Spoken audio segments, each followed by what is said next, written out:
I'm going to control this remotely, directly from my guitar, from across the stage, with the remote control guitar mod kit installed in my guitar. If you're serious about performing live on stage, then you're going to want to see this. I'm talking about wireless MIDI control directly from your guitar. Now, the M-List Midi Footswitch is unique in that it stores 100 songs and up to 20 sets in its internal memory.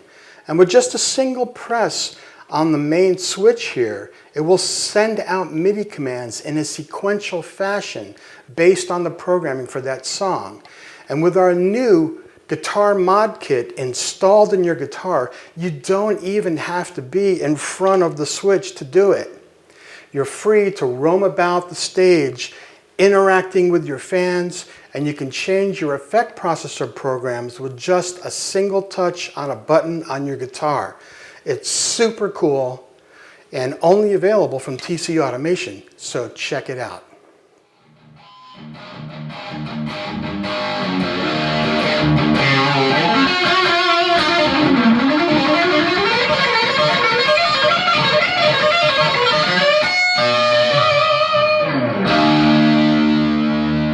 In this demo, I'm going to control a Blackstar Amped 2 guitar amp, but M-List can control any amp or effects processor that can accept MIDI messages. Now, M-List can operate standalone, but can also be controlled from the guitar with the optional guitar mod kit. So I can reach down and scroll through the menu on the M-List by using the rotary encoder right there. But I can also do the same thing remotely from the guitar by using the rotary encoder that's in the guitar mod kit.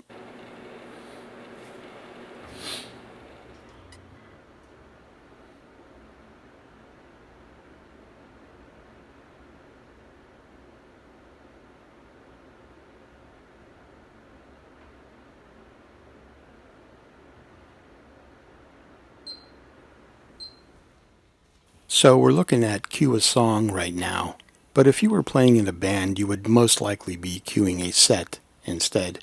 But for the purposes of this demonstration, we're just going to load a song. So when we do that, we're going to be scrolling through the songs in the unit, and I have one set up here to demonstrate this Amped 2 amp, so we're going to choose that. So when you press Enter to load the selected song, you are taken to this screen. Now, line 1 on this screen is showing you the name of the song which is currently loaded.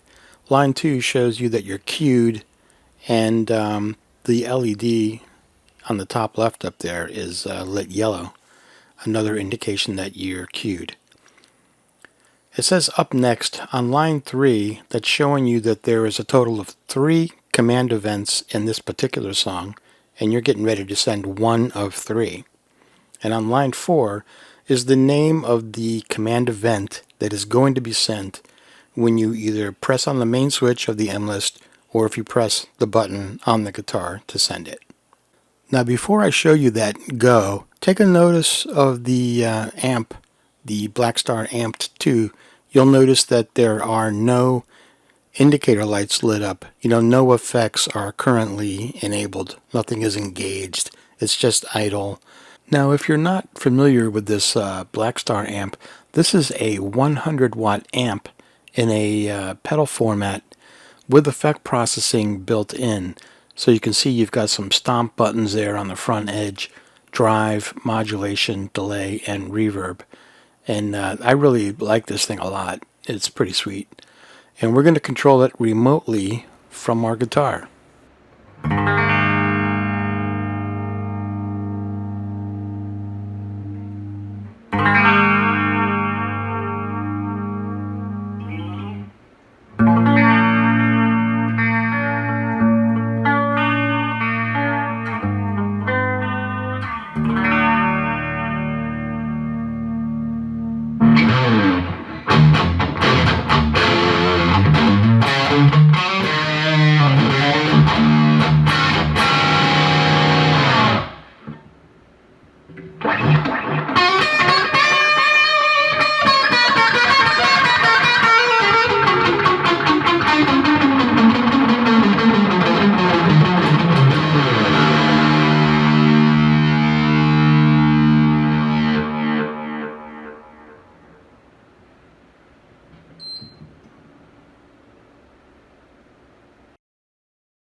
Now let me pause this for just a second here. I want you to look at line 4 on the M list. It says the next event to be sent is Command Pack 10. What's a command pack? Well, I'm glad you asked. A command pack is a group of individual commands, up to 8, that will be sent out back to back all together with just one click on the main foot switch or touch on the button on the guitar remote kit. Now when you are creating a command pack, you can insert delay events in between your commands if you want to, so you're creating kind of a small sequence of events that can be triggered by a single click. Pretty cool. And there's a new feature that allows you to chain command packs from one to another so that you're not limited to just 8 events. So when this command pack is sent in this demonstration, it's going to do 2 things. It's going to turn off the modulation effect, and it's going to turn on the drive effect. So 2 things with 1 click. So pay attention to those lights on the Amped 2 and check it out.